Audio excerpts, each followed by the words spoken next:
chicos, yo soy la nueva del... Este es mi primer video y yo soy la de...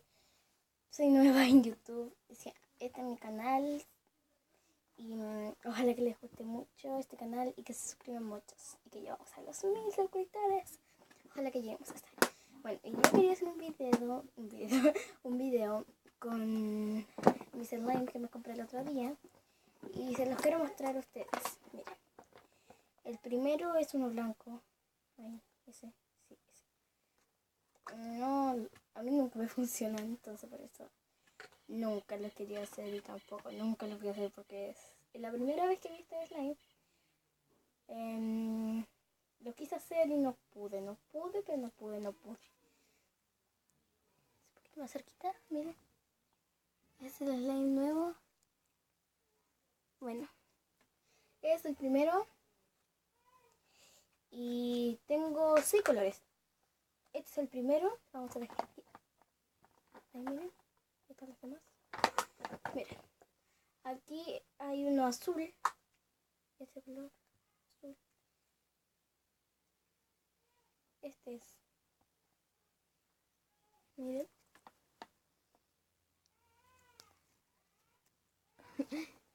Bueno, ese es el segundo color que yo les quería mostrar. Me faltan 4 colores todavía. Este es el naranjo.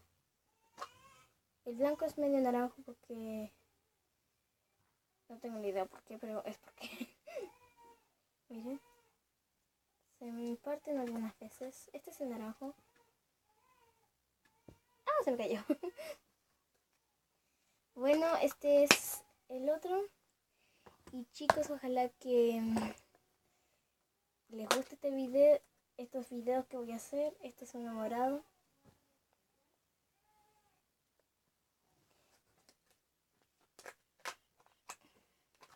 Acá hay un amarillo.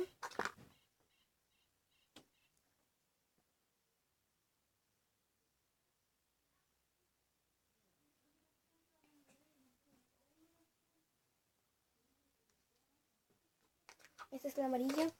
Pero se me destapó un poco el morado. Y este es uno rosado. Miren.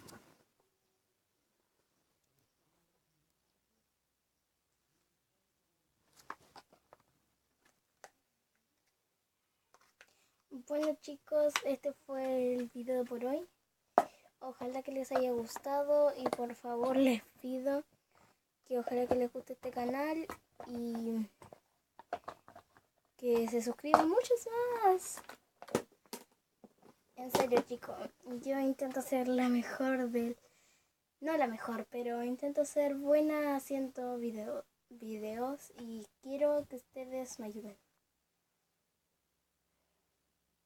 Y suscríbanse que está por acá abajo y denle like si les gusta este video, si no... Bueno, eso era todo por hoy. Ojalá que les haya gustado. Adiós.